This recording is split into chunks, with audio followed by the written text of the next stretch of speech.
రాష్ట్ర సరిహద్దులో రవాణా శాఖ యంత్రాంగం ఆకస్మిక తనిఖీలు నిర్వహించింది.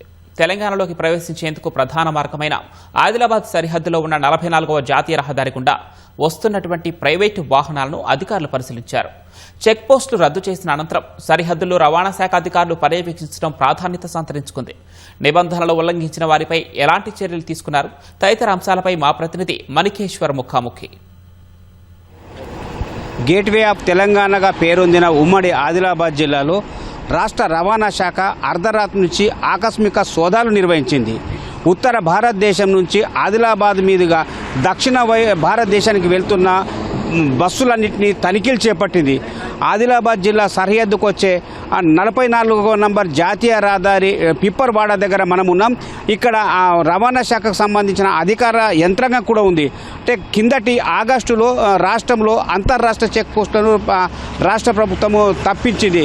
దాంతో ఉత్తర భారతదేశం నుంచి తెలంగాణకు ప్రవేశిస్తున్న బస్సులు అయితేనేమి, వేరే సరుకులు తరలిస్తున్న లారీలు అయితేనేది నిబంధనలు పాటించడం లేదని ప్రాథమికంగా వెల్లడైంది. ప్రభుత్వ ఆదాయానికి ప్రైవేట్ వాహనాలు గండి కొడుతున్న విషయం కూడా వెల్లడైంది. అధికార యంత్రంగా ఇప్పటికే 2 బస్సులను కూడా సీజ్ చేసింది. 2 బస్సులను సీజ్ చేయడానికి ప్రధాన కారణం ఏంటి? వాళ్ళు ఏం పాటించలేదంట.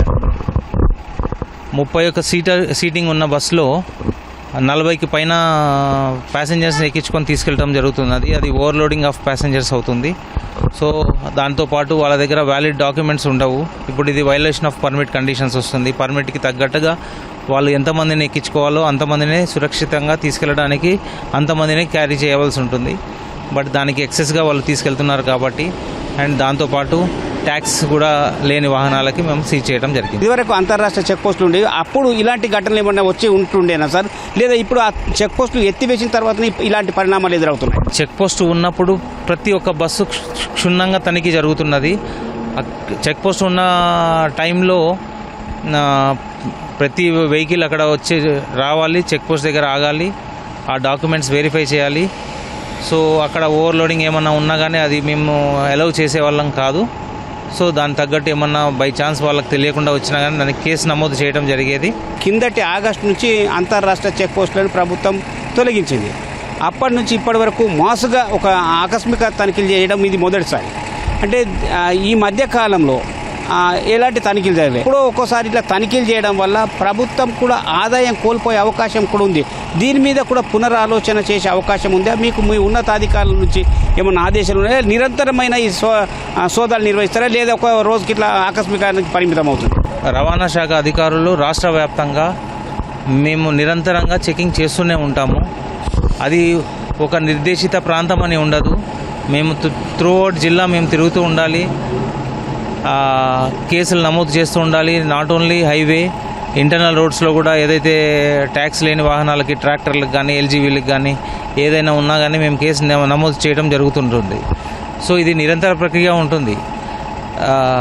సో మాకు నిర్దేశిత టార్గెట్ ఇస్తారు కాబట్టి దాని ప్రకారంగా మేము రెగ్యులర్గా చెకింగ్ నిర్వహిస్తూనే ఉంటాము. మీరు చూస్తున్న తనిఖీలలో ఓవర్లోడు లేదా కెపాసిటీ కన్నా ఎక్కువ మంది ప్యాసింజర్ తీసుకెళ్లడం పరిమితం అవుతుంది. వాటిని మీరు పరిశీలించే ప్రయత్నం మీరు చేయరా? కేవలం ఓవర్లోడు సీటింగ్ కెపాసిటీకి మాత్రమే పరిమితం అవుతుంది. ఇప్పుడు గూడ్స్కి సంబంధించింది కమర్షియల్ ట్యాక్స్ అధికారులు ఉంటారు. అండ్ ఏదైతే మీరు అన్న డ్రగ్స్ అన్నట్టు ఎక్సైజ్ శాఖ ఉంటుంది. గతంలో ఇంటిగ్రేటెడ్ చెక్ పోస్ట్ ఉండేది మన దగ్గర. ఇంటిగ్రేటెడ్ చెక్ పోస్ట్లో అన్ని శాఖల సమన్వయంతో ఇక్కడ ఒక వెహికల్లో లోడ్ ఏం వెళ్తుంది అనేది వాళ్ళ శాఖకు సంబంధించిన అధికారులు చూస్తుండే, ట్యాక్సీకి సంబంధించినది వాళ్ళు చూస్తుండే. ఇప్పుడు ఏంటంటే ఇంతకుముందు అన్నీ ఒక ప్లేస్లో ఉండే, ఇప్పుడు ఎవరికి వాళ్ళు ఇండివిజువల్గా, ఇప్పుడు మేము ఎలా అయితే తనిఖీలు చేస్తున్నామో వాళ్ళ డిపార్ట్మెంట్ తరఫున కూడా రవాణా శాఖ తనిఖీలు ఎలా జరుగుతాయో ఎక్సైజ్ శాఖ తనిఖీలు జరుగుతాయి, అండ్ కమర్షియల్ ట్యాక్స్ తనిఖీలు కూడా జరుగుతుంటాయి. కాకపోతే అదేంటంటే ఒక ఫిక్స్డ్ లొకేషన్ కాదు, ఎన్ఫోర్స్మెంట్ ఆఫీసర్గా రోడ్డు మీద వెళ్ళినప్పుడు బండి ఆపి తనిఖీ చేయడం జరుగుతుంది. మొత్తం మీద సుదీర్ఘ కాలం తర్వాత 44వ నంబర్ జాతీయ రహదారిపై రవాణా శాఖ అధికారుల బృందం అర్ధరాత్రి నుంచి తెల్లవారుజామున వరకు ఆకస్మిక సోదాలు నిర్వహించడం మాత్రం కలకలం సృష్టించింది. ఇది తెలంగాణ మహారాష్ట్ర సరిహద్దులో రవాణా శాఖ సోదాలు చేసిన పరిస్థితి. కెమెరామెన్ కిరణ్తో మణికేశ్వర్, ఈటీవీ న్యూస్, 4 స్టూడియో.